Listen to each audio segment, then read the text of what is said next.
Hello everybody and welcome back to the channel. I hope you guys are all doing very well.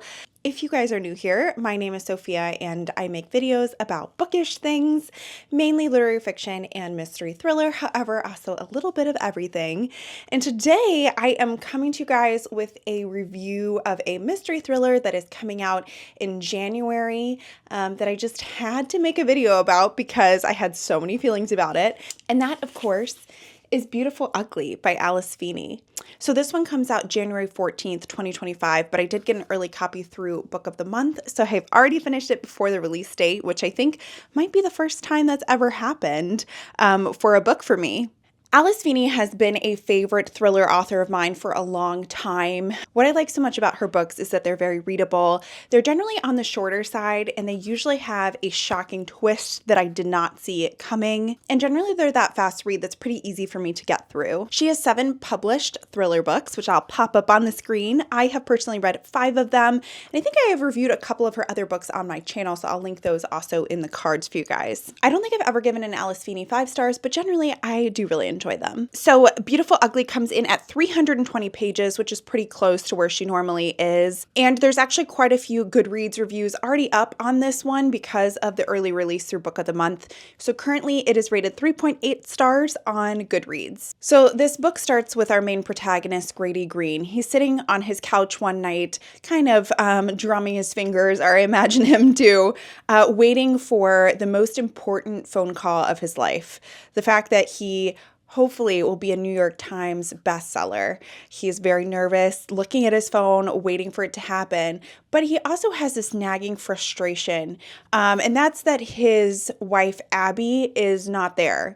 He always imagined this moment with her, and she's coming home from work and she's late, and he's frustrated. He gives her a call and discovers that Abby is on the way home. She picked up something to eat, some fish and chips, and she's driving home to meet Grady. She's very apologetic, but that is when the phone call takes a massive turn.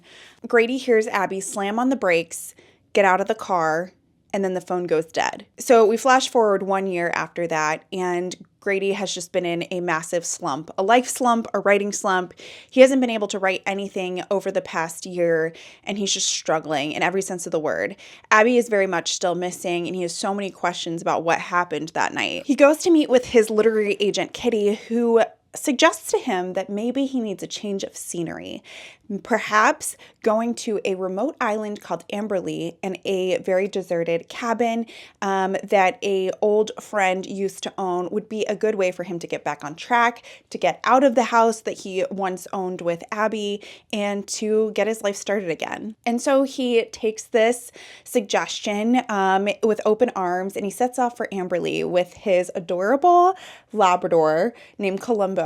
And they eventually arrive at Amberley, a very quaint but deserted island with only 25 inhabitants. Similarly to the island itself, the cabin is very deserted, but it's really nice with lots of modern comforts, and Grady enjoys kind of easing into it. However, as life starts to unfold on the island, he realizes it's not quite what he thought it was. And the thing that really shocks him the most is when a woman turns up that looks exactly like his wife, or his missing wife, Abby. This book falls into Alice Feeney's typical setup for her book of very short chapters, multiple points of view and multiple timelines, and overall just a very quick readable thriller with kind of cliffhangers at the end of chapters that really keep you guessing and flipping the pages. This book was so compulsively readable.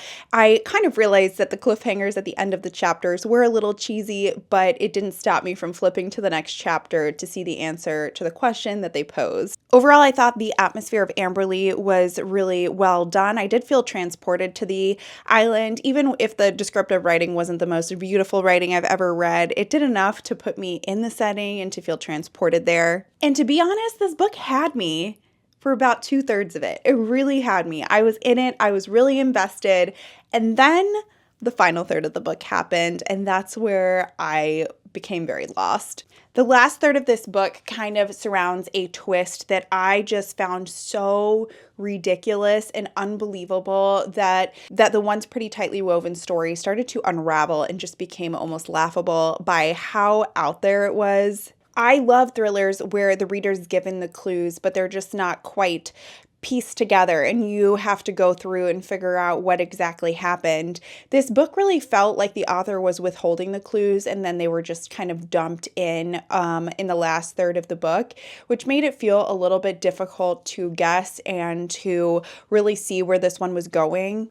However, while the end was very melodramatic and a little ridiculous, it did have a very good theme, which is that all relationships are a little bit beautiful and a little bit ugly, different amounts of each. So overall, I did end up giving this book a 3 stars. I'm going to continue plodding away with Alice Feeney's books. I plan to pick up the next one whenever she announces it, even if this one wasn't my favorite of hers. But I would love to know what you guys thought of Beautiful Ugly by Alice Feeney. Did you enjoy it? What did you think of the twist? Of course, no spoilers. And with that, I'll see you guys very soon with another video. Bye.